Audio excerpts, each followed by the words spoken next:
solo él, de 12 casos en los cuales hay una flagrante violación a todo lo que está, a los derechos individuales plasmados en la Constitución, al debido proceso, al Código Procesal Penal y al Código Penal guatemalteco.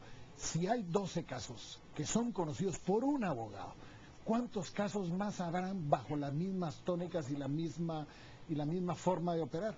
Por eso este libro lo que relata es un caso, pero no es para victimizar al autor, no es para que digan, ay, pobrecito este cuate, no, es porque lo que está pasando es simple y sencillamente que hay más gente ahí y que si uno se calla, permite que más casos sucedan, pero sobre todo, que esto le puede pasar a cualquiera de los que nos está viendo. Esa era una de las preguntas que yo quería hacerle. ¿Por qué después de que finalmente queda en libertad escribir su caso? O sea, que me parece lo correcto, sobre todo para que nos informemos y conozcamos cómo está funcionando el sistema de justicia en Guatemala. Pero, doctor, solo esta parte, solo para que vean el grueso,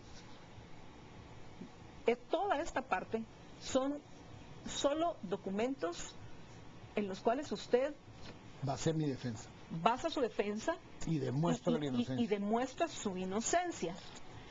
Y aquí lo que muestran son muchas contradicciones, no solo de los testigos, sino de los mismos jueces. ¿Cuál consideraría usted que es, de todas las contradicciones en las cuales incurrieron quienes lo estaban inculpando, la peor de estas y la más obvia? Bueno, yo diría que hay muchas, pero casi todas tienen el mismo nivel. Pero, por ejemplo, siendo un operador de justicia, el juez hoy de Retaluleu, en ese entonces de Fraijanes, el juez de paz del ramo mixto, Héctor Mendizábal, que ese día entra, describe en una de 36 exhibiciones personales, en la primera, describe la hora en la que entró, lo que vio, dice a qué hora se encontró 7 personas muertas. Él andaba buscando a su primer exhibido, que se llama Noé de Jesús Beteta Álvarez. Él lo andaba buscando de viva voz, dice él, hace una descripción, dice: yo a las 7 de la mañana, entre el tumulto de policías y el ejército, entro, se oye balazos, lo describe, va, mira los cuerpos y posteriormente localiza a Beteta Álvarez e inicia toda su serie de exhibiciones personales.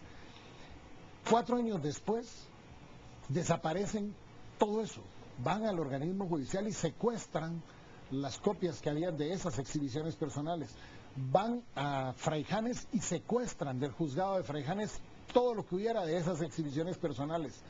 ¿Qué hubiera pasado si nosotros no hubiéramos tenido una copia de esa exhibición personal? Que cuando la exhibimos se vieron obligados a que misteriosamente aparecieran dentro de las 8.300 hojas que nos habían dado para que nos defendiéramos. No, aparecieron en anexos, que posteriormente siguen apareciendo. Entonces vienen y dicen, sí, esa está. ¿Por qué si el juez en un acto judicial dice una hora, 4 años después cambia totalmente su versión y tiene amnesia? Cuando uno lee los documentos de su declaración 4 años después, resulta que tiene amnesia de todo lo que hizo ese día. Se recuerda de detalles que no están descritos, con un lujo de detalles, con una escena del crimen que para él, con su conocimiento criminalístico, vio que era montada y que no sé qué.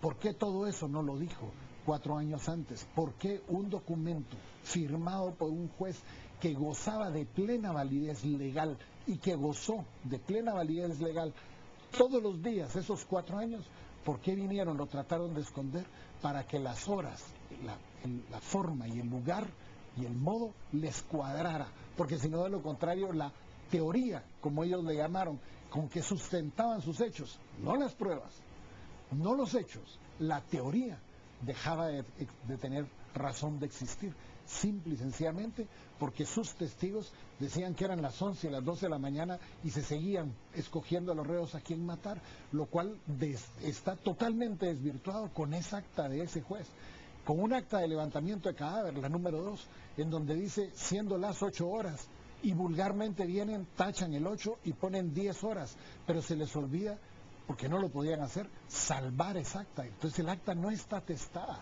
El acta, según la ley, goza de validez lo que estaba escrito originalmente, porque no quedó testado el omítase y el léase. Y así nos vamos en una serie de demostraciones que de lo que hicieron fue un montaje damos las razones del por qué, pero adentramos un poco más. Tratamos de explicar desde el principio por qué acepto llegar a presidios, qué encuentro, qué fue lo que para mí sucedió, cuáles son las evidencias que arman entonces pruebas de que el colaborador eficaz que fue expulsado de presidios porque simple y sencillamente habían denuncias en contra de él y son denuncias que después desaparecen misteriosamente por intromisión de la Procuraduría de los Derechos Humanos para darle a este personaje una credibilidad que no tiene. Pero se les olvidó que nosotros teníamos una copia de todas esas denuncias y en el libro están. Nunca aparecieron, jamás. La idoneidad de los testigos quedó totalmente en la picota, quedó demostrado que no era cierto y lo que nosotros decimos es necesitamos justicia. Pero no se trata de montar casos, sino que se trata de llevarlos con pruebas irrefutables de la culpabilidad.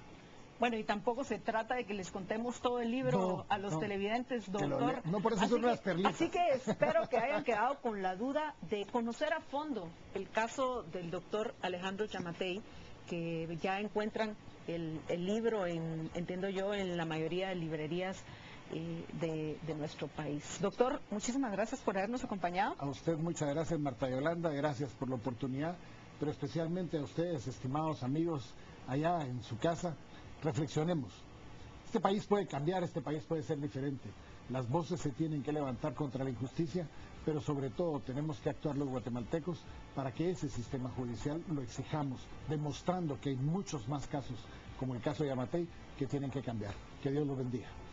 Bueno, vamos a una breve pausa y regresamos con ustedes en unos minutos en la segunda entrevista, en la cual voy a compartir con el licenciado Estuardo Ralón y con el presidente del CACIF, Andrés Castillo, con quienes voy a comentar sobre la marcha ayer de la CONIC y las exigencias de estos señores en lo que respecta, por ejemplo, al caso de la aprobación de la llamada Ley de Desarrollo Rural. Quédense con nosotros.